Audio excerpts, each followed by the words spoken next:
Socrates ছিলেন প্রাচীন গ্রিসের এক বিস্ময়কর দার্শনিক, যিনি জ্ঞান এবং নৈতিকতার গভীরতম স্তরে পৌঁছানোর জন্য নিজের জীবন উৎসর্গ করেছিলেন। তিনি এমন এক সময়ের ব্যক্তি যাকে ইতিহাসের সবচেয়ে প্রভাবশালী চিন্তাবিদদের একজন হিসেবে গণ্য করা হয়। যদিও তিনি নিজের হাতে কোনো লেখা রেখে যাননি, তার জীবন এবং শিক্ষা আমাদের কাছে প্রধানত এসেছে তার শিষ্য প্লেটো ও জেনোফনের লেখা থেকে। সক্রেটিসের জীবন ছিল এক বিরল উদাহরণ, যেখানে জ্ঞান ও নৈতিকতার সন্ধানে তিনি নিজেকে উৎসর্গ করেছিলেন। তিনি ছিলেন এক অদ্ভুত ও বুদ্ধিদীপ্ত মানুষ, যিনি প্রথাগত শিক্ষা এবং লিখিত বক্তব্যের পরিবর্তে সরাসরি সংলাপ ও বিতর্কের মাধ্যমে জ্ঞানের প্রসার ঘটাতেন। তার পদ্ধতিকে বলা হয় সক্রেটিসীয় পদ্ধতি, যেখানে তিনি প্রশ্নের মাধ্যমে মানুষকে সত্যের দিকে নিয়ে যেতেন।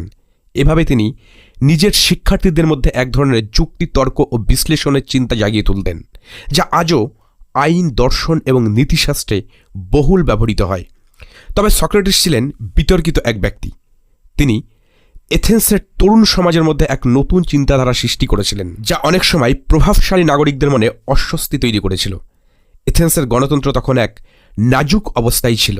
পেলোপনেশীয় যুদ্ধের পর শহরটি রাজনৈতিক অস্থিরতার মধ্যে পড়েছিল এবং সক্রেটিসের দর্শন শাসকদের জন্য বিপজ্জনক বলে মনে হচ্ছিল। এ কারণেই তাকে অভিযুক্ত করা হয় যুব সমাজকে বিপদগামী করা এবং দেবতাদের অবমাননার অভিযোগে। যদিও সক্রেটিসের বিচারে তার পক্ষে ও বিপক্ষে যুক্তিতর্ক চলছিল, তবুও জুরিরা তাকে দোষী সাব্যস্ত করে মৃত্যুদণ্ড দেয়। তাকে হেমলক বিষপান করিয়ে হত্যা করা হয়। এটি ইতিহাসের অন্যতম হৃদয় বিদারক ঘটনাগুলোর একটি, যেখানে এক জ্ঞানী ব্যক্তিকে শুধুমাত্র তার চিন্তাধারার জন্য মৃত্যুর মুখে পড়তে হয়। মৃত্যুর আগে তিনি শান্তভাবে বিষপান করেন এবং ধীরে ধীরে তার শরীর নিস্তেজ হয়ে যায়। এ সময় তার শিক্ষার্থীরা তাকে ঘিরে ছিল এবং তিনি তাদের বলেছিলেন, মৃত্যু থেকে ভয় পাওয়ার কিছু নেই, কারণ এটি হয়তো আমাদের জন্য আরও বড় সত্যের সন্ধান এনে দেবে। শিক্ষক হিসেবে সক্রেটিস ছিলেন ব্যতিক্রমধর্মী।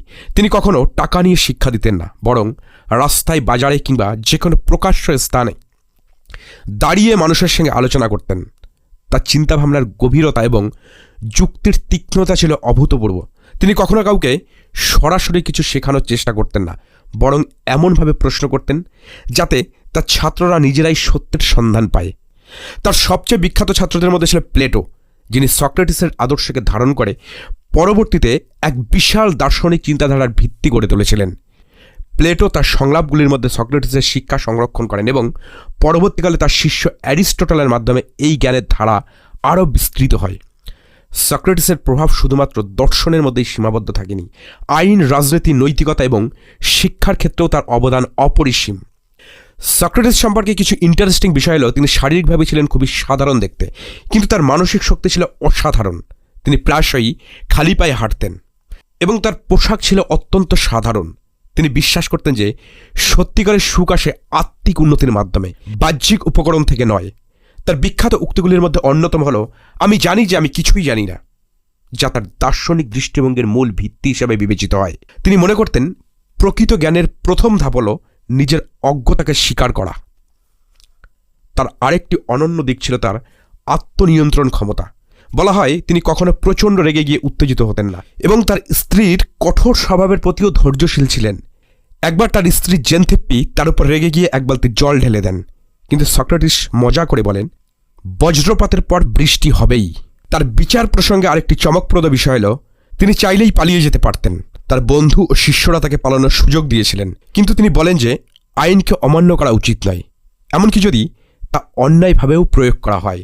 তার এই সিদ্ধান্ত তার নৈতিকতার প্রতি অবিচল বিশ্বাসের পরিচায়ক। সক্রেটিসের মৃত্যুর পর এথেনীয়রা বুঝতে পারেন যে তারা এক মহান চিন্তাবিদকে হারিয়েছে। তার শিষ্যরা তার দর্শনকে বাঁচিয়ে রাখার জন্য বিভিন্ন জায়গায় ছড়িয়ে পড়েন।